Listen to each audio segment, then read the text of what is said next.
আমরা পড়ব ইন্না লিল্লাহি ওয়া ইন্না ইলাইহি রাজিউন। নিশ্চয়ই আমরা আল্লাহর জন্য, আমরা আল্লাহর দিকেই ফিরে যাব। এরপর পড়ব আল্লাহুম্মা আজুরনি ফি মুসিবাতি ওয়াখলুফ লি খায়রাম মিনহা। আল্লাহ, আমি যে বিপদে ধৈর্য ধারণ করলাম এটার সওয়াব দিও, আর যা হারালাম তার চেয়ে ভালো কিছু দিয়ে বদল করে দিও। সুবহানাল্লাহ পড়েন। বিশ্ব নবীর হাদিস শুনলেন উম্মে সালামা রাদিয়াল্লাহু তাআলা আনহা। ওনার স্বামী হলো আবু সালামা। মজার ঘটনা খেয়াল করে শুনেন আমার প্রিয় কলিজার টুকরা ভাইয়েরা। কানগুলো খরগোশের কানের মতো খাড়া করে আমার দিকে তাকান। সাইয়্যিদাতুনা উম্মে সালামা রাদিয়াল্লাহু তাআলা আনহা, ওনার স্বামীর নাম আবু সালামা। শ্রেষ্ঠ দম্পতি, শ্রেষ্ঠ ফ্যামিলি। প্রথমে হিজরত করেছিলেন হাবাসায়, পরে হিজরত করেছেন মদিনায়।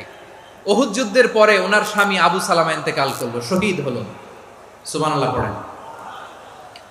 যখন আবু সালামা ইন্তেকাল করলো, উম্মে সালামা রাদিয়াল্লাহু তাআলা আনহা কেঁদে কেঁদে হয়রান। আর নবীর শিখানো বাণী অনুযায়ী তিনি বারবার পড়ছিলেন ইন্না লিল্লাহ। কি পড়ছিলেন?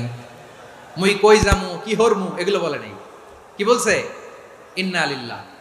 যেহেতু বিশ্বনবী বলেছেন কেউ যদি বিপদের প্রথম ধাক্কায় পড়ে ইন্না লিল্লাহি ওয়া ইন্না ইলাইহি রাজিউন, আল্লাহুম্মা আজুরনি ফি মুসিবাতি ওয়াখলুফ লি খায়রাম মিনহা, তাহলে এই বিপদে যে সে যা হারালো তার চেয়ে শ্রেষ্ঠ কিছু দিয়ে আল্লাহ তার বদল দিয়ে দিবে। এই হাদিস শুনে উম্মে সালামা রাদিয়াল্লাহু তাআলা আনহা ওনার প্রাণ প্রিয় স্বামী আবু সালামার ইন্তেকালের পরে চোখের পানি ছাড়ে আর পড়ে ইন্না লিল্লাহি ওয়া ইন্না ইলাইহি রাজিউন, আল্লাহুম্মা আজুরনি ফি মুসিবাতি ওয়াখলুফ লি খায়রাম মিনহা। বারবার এই দোয়া পড়ে চোখের পানি ছাড়ে, এই দোয়া পড়ে চোখের পানি ছাড়ে। আর মনে মনে বলে আবু সালামার মতো ভালো মানুষ মদিনাতে নাই, আবু সালামার চেয়েও ভালো মানুষ মদিনাতে নাই। তার চেয়ে ভালো মানুষ কি করে আল্লাহ তাআলা আমারে দিবে? তার চেয়ে ভালো মানুষ তো আমি মদিনাতে দেখি না। চোখের পানি দিয়ে বুক ভাসায় আর নবীর হাদিসের উপর আমল করে পড়ে ইন্না লিল্লাহি ওয়া ইন্না ইলাইহি রাজিউন, ইন্না লিল্লাহি ওয়া ইন্না ইলাইহি রাজিউন। পড়তে পড়তে চোখের পানি ছাড়ে আর চিন্তা করে বিশ্বনবী বললেন এই দোয়া পড়লে যেটা হারালাম তার চেয়ে ভালো কিছু দিয়ে আল্লাহ পুরস্কার দেয়।